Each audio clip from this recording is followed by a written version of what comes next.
We need to stop calling Donald Trump an anti war president. And I will explain that through the latest news that President Trump has ordered precision military airstrikes against ISIS targets in Somalia. Here is his full statement posted on Truth and on X. I got this via Hotspot. Shout out to Hotspot. They do good work. I don't know who all is involved. I just know Nico House and Nick Cruz from Revolutionary Blackout Network have been involved. This movement I ordered, or this movement, this morning, this is Donald Trump's voice now. This morning, I ordered precision military airstrikes on the senior ISIS attack planner and other terrorists he recruited and led to Somalia. These killers, who we found hiding in caves, threatened the United States and our allies. The strikes destroyed the caves they live in and killed many terrorists without in any way harming civilians. Our military has targeted the ISIS attack planner for years, but Biden and his cronies wouldn't quickly enough to get the job done. I did. The message to ISIS and all others who would attack Americans is that we will find you and we will kill you. That is the voice of President Donald J. Trump. For background, a lot's been going on in Somalia. I have been looking into it more just to myself with it because I'm like, what's going on in Somalia again? So the background is the Islamic State, also known as ISIS, has maintained a presence in Somalia since 2015, though its influence is relatively small compared to the Al Qaeda affiliated Al Shabaab group. The ISIS affiliate in Somalia was formed by defectors from Al Shabaab and is known for extorting local populations and carrying out small scale sporadic attacks. This is via the BBC.com. This is a trusted source, YouTube. And people have provided feedback, doing the react on the react gift, grift, and all that.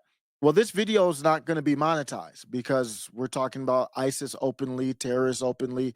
I'm quoting the president saying, "We will find you and we will kill you." This video can't be monetized. And a lot of people probably don't know that. And you can say you don't care, but that is part of the issue here on YouTube or on any major platform.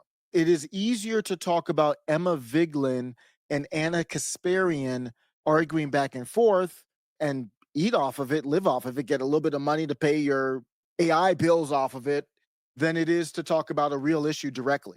Going back to the real issue directly, despite ongoing counterterrorism efforts, ISIS has continued to operate in both isolated and urban areas of Somalia, attempting to expand its influence through recruitment and propaganda. It's very hard to tell the difference between what we call terrorists and America or Israel or any other country. What are we defining as terrorists? If we support Israel as they indiscriminately bomb and kill innocent women and children, are we not terrorists? What are we? Are we not terrorists because it's us? I'm confused. I'll get to my takeaway here in a second. Let me get to my takeaway through an interaction. I think it was a good interaction. I hope that Kyle, I think it was Kyle I was interacting with. I'll show you in a second here, would agree. But Revolutionary Blackout Network is where I found out about this. I didn't even know about it. And Revolutionary Blackout Network, this is Nick Cruz, and they are on the populist left, you could say, says, remember the idiots who told you that Donald Trump was anti-war.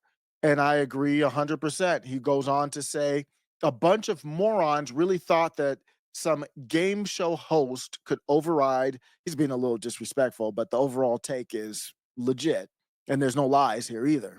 Would override the will of the military industrial complex and deep state, laughing. That's why Israel is such an important topic. You're not attacking or going against the military industrial complex if you're for Israel. I'm not even going to argue if that's the right or wrong thing. Objectively, if you feel that is the right thing, you are not against the core foundation of the military industrial complex. DD Geopolitics says Trump is obsessed with Somalia even more than Obama. And I found a lot about this from Dave Smith, comic Dave Smith, great libertarian, great philosopher of our time. DD Geopolitics says U.S. airstrikes in Somalia, another senior ISIS planner eliminated, but we have questions. I'm going to read this here. Trump has ordered yet another airstrike in Somalia, this time targeting senior ISIS attack planner in the Golis Mountains. And hopefully I'm pronouncing this accurately. The Pentagon claims the operation eliminated multiple operatives without harming civilians, but the details raise more questions than answers.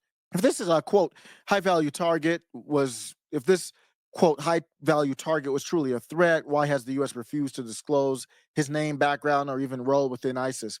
The US claims they've been tracking him for years, yet remains anonymous. Anonymous Somali official.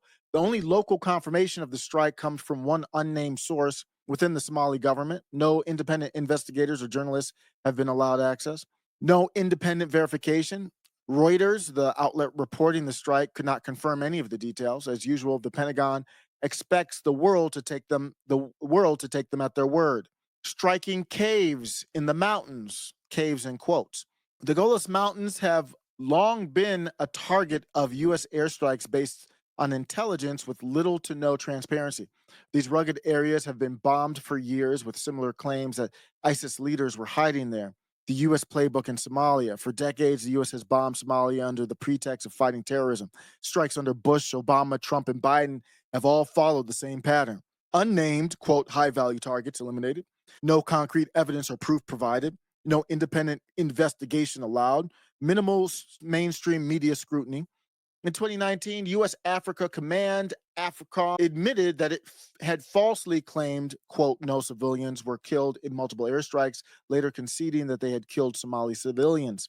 In 2020, an Amnesty International report found that the U.S. was routinely hiding civilian deaths in Somalia, falsely labeling the many victims as terrorists. And let's not forget Trump's history in Somalia. His first term saw a dramatic escalation of drone strikes with over 200 airstrikes and special force raids going on. So what's really going on? Let's isn't about fighting terrorism as you might have already known. It's about foreign powers carving up Somalia for their own interests, just like in Iraq, Syria, and Libya. This isn't just about ISIS. Somalia and Somalian land are battlegrounds for foreign influence, especially the UAE and Israel. Somaliland and the UAE Israel access. The UAE has been heavily investing in Somaliland's Berbera port, a strategic Red Sea choke point. Of course, this is what this stuff is really all about. But in order to kind of get the support of the people, we say ISIS. Well, ISIS is bad, right? But the United Arab Emirates wants a piece of this. Israel wants a piece of this. The United States wants to facilitate it. While Israel has been working behind the scenes to push for Somaliland's recognition as an independent state, the U.S. has quietly backed these efforts under counter Chinese and Iranian influence in the region. The U.S. and the UAE want military control of the Red Sea. The UAE has already built a military base in Berbera. Somaliland has also granted naval access to Israel, a move seen as a part of Washington and Tel Aviv's efforts to militarize the Red Sea against Yemen and Iran. Let me pause to say again, this is per through DD Geopolitics. It looks like it was done with some type of AI, very similar to the type of stuff I put together. Thank you very much, DD Geopolitics, for this update. Let's continuing on. Just like in Iraq and Syria, the label of ISIS presence is used as an excuse to justify foreign military action. The U.S. has long sought greater military presence in Somalia, and these airstrikes help keep that narrative alive. Just like Iraq, Syria, and Libya, the real beneficiaries aren't the Somali people, but the foreign powers carving up their land. Once again, another terrorist leader is killed in a strike that no one can verify with no evidence presented, no media access, and no accountability. We've seen this story before. And thank you for the Left Revolutionary Blackout Network, of course, for bringing this to my attention. And yeah, this is just I have this is I'm talking about it now, and it pops up a post from Jeff Charles, which I agree with him. He says, "So our libertarian president bombed Somalia." Bars. I mean, that's very true. It's problematic. What he's going is this. He's a leftist libertarian, in my opinion, and what he's doing is Angela McCardle gave President Trump a lifetime pass or whatever membership to the LP, and then Angela McCardle, trolling on her way out, said Donald Trump is a libertarian president. And what she's really saying is he's a member of the Libertarian Party. Technically, she's not really saying he's an actual libertarian, though. So it was Kevin, not Kyle, that I was talking with. I'm just going to post that, Jeff Charles' tweet underneath mine. I said it's clear that Donald Trump is not the anti-war figure that we've portrayed him to be. And when I say we, anybody who has done that in the past. That's the end of that for me. I'm done with that. That's a stupid label. Does that mean he's bad? No, that's not what I'm saying. I'm just saying if you say Donald Trump is anti-war, you're not very engaged or something. There's a disconnect there. Just like you would call me that just a couple weeks ago. Well, I not even a couple weeks ago because of the funny country. So I've been off that train for a while, but now I'm off that train. Well, even Somalia has to do with the funny country. There's nothing that we talk in politics today that doesn't have to do with the funny hats. Nothing. You can't talk about American politics today on any substantive level without talking about the funny hats. It's just not possible. And so I said that, and Kevin provided feedback. Thank you for Kevin. And the feedback said it's far more nuanced than everything I just told you today. I think we got pretty, not in this tweet, but I think right now we're getting as nuanced we can, pretty much. And Kevin says, you're better than this. So I said to Kevin, if you're looking for nuance to justify Trump bombing Somalia, we aren't going to agree. So let's not argue that. We're just too far away. But here's where I'm confused, Kevin, and anybody else who has a problem with me right now or doesn't have a problem with me. This is the bigger picture. Here's where I'm confused. The Constitution clearly separates executive power use of the military. That's clearly done in the Constitution. The Constitution gives Congress the power to declare war. The President, as Commander-in-Chief, can direct the military once war is declared. This separation ensures that the decision to go to war is deliberated by both the legislative and executive branches. Donald Trump just bombed Somalia. He just became president a couple weeks ago, and he's already bombed Somalia. To my knowledge, Congress has never authorized war against Somalia. And the only thing that I can think of is I forget the name of the law. There was a law that passed, I believe it was in the 70s, that kind of is unconstitutional to kind of override that for somewhat of limited military strikes. Can you talk about that? Certainly. The War Powers Resolution of 1973 was enacted to check the president's power to engage in military action without Congress's approval. It requires the president to notify Congress within 48 hours of deploying armed forces and limits military engagement to 60 days without congressional authorization or a declaration of war. This law aims to balance the president's role as commander-in-chief with Congress's constitutional authority to declare war. Does this provide the context you were looking for? No, I'm just confused. So, what is allowing Trump to bomb Somalia without congressional declaration of war? The legal basis often cited for such actions is the Authorization for Use of Military Force, AUMF, was passed by Congress in 2001 after the September 11th attacks. It grants the president authority to use all necessary and appropriate force against those responsible for the attacks and any associated forces. It's been used to justify various military actions since then. Critics argue it gives too much power to the president and lacks sufficient oversight. Do you have any specific points you want to discuss about it? We're talking about it now. It's unconstitutional, clearly. Many people do argue that the broad scope of the AUMF has raised constitutional concerns, particularly regarding the separation of powers. Critics believe it effectively allows the executive branch to bypass congressional authority to declare war. However, others argue it provides necessary flexibility in responding to threats. Can you quote for me the article of the Constitution that separates the power to declare war from the president to Congress? Article 1, Section 8 of the Constitution states, "The Congress shall have power to declare war, grant letters of marque and reprisal, and make rules concerning captures on land and water." This clearly assigns the power to declare war to Congress. Does that help? Yep. My question to Kevin is, do we not stand for this? Either we do or we don't. That's completely separate from Trump. I'm not on here with the purpose of, if I were on here with the purpose of dissing Trump, I would tell you that's not the purpose of me here. Trump does this, Biden does this, they all do this. As you heard since 2001 with the AUMF. Kevin replies and says, I agree we need to return authorization of anything considered as warfare to Congress. I understand what he's saying. It's just return. It should have never been taken in the first place. This is a rogue government. The government's gone completely rogue. The nuance is that this isn't going to turn into an actual war. No. Well, anytime you use military weapons from the federal government abroad, and I don't know, maybe even domestic, if you're using the weapons of the federal government, you're at war. If the military is using a weapon, that is war. I don't. What else would you call it?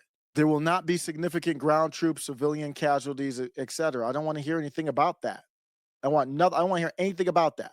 It's war. You don't have to have ground troops to have war. You can use drones. You can do whatever you want to do. When you're attacking with weapons, it's war. I don't care if they're knives or guns.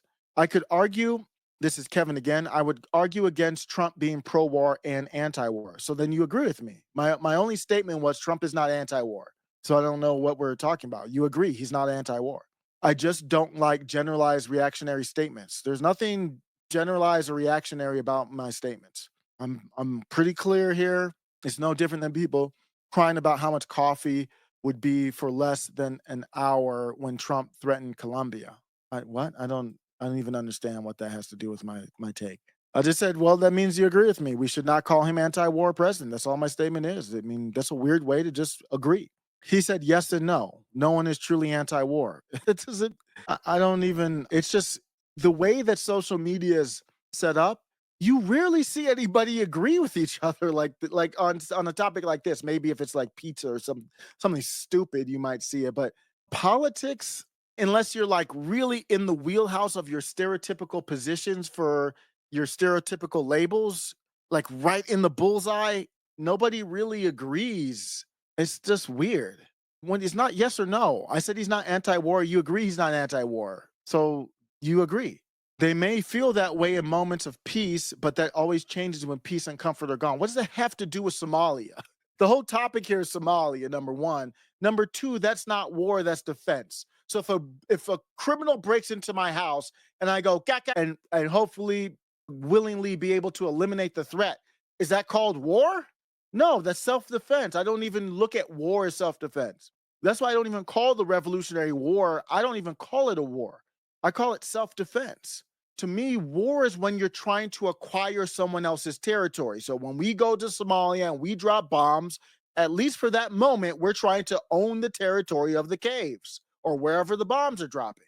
If somebody invades the country and we kick their ass out, that's not war. That's defense. Or you could call it war. It's not the same. That's not the same at all. People are pro-war or neutral because I think you would need, say there was an invasion, you would need Congress approval. So I guess you would call it war technically. But you have to change these things. Somebody invading the shores of the United States is not the same as us going to Somalia and dropping bombs. There has to be some way to distinguish between the two. They're two different. For the standpoint of our discussion, Congress would have to approve, in my opinion, either one of them. Yeah, all you would need is a text message, or Congress can make their own rules. They could do, oh, there's emergency text or whatever, we approve it.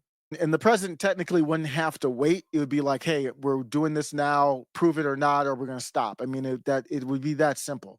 People are pro-war or neutral. Trump is more pragmatic in his approach, and that's why he gets the condensed anti-war label from some. I think it's just propaganda. I don't agree with that. I think it's just more we ignore the faults of Trump because we're afraid of what's happening to our country and we think Trump is the savior. That's why it's happening. So I don't agree with that statement.